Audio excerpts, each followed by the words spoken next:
நீங்கள் பார்த்து கொண்டிருப்பது நியூஸ் 21 செய்திகள். தமிழ்நாடு செய்திகளை உடனுக்குடன் தெரிந்து கொள்ள நியூஸ் 21 செய்திகளை பாருங்கள். சேத்தியாத்தோப்பு அருகே பட்டா மாறுதலுக்கு லஞ்சம் வாங்கிய விஏஓ மற்றும் அவரது உதவியாளர் கைது.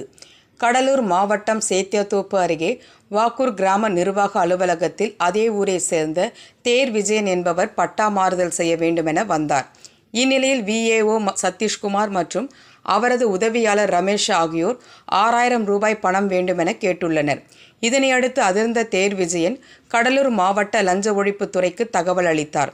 இந்நிலையில் தேர் விஜயன் விஏஓ மற்றும் அவரது உதவியாளர் ரமேஷ் என்பவர்கள் முன்னிலையில் 6000 ரூபாய் பணம் கொடுக்கும்போது மறைந்திருந்த கடலூர் மாவட்ட லஞ்ச ஒழிப்புத்துறை டிஎஸ்பி சத்யராஜ் தலைமையிலான லஞ்ச ஒழிப்புத்துறையினர் அவர்களை கைது செய்து தொடர்ந்து விசாரணை செய்து வருகின்றனர்.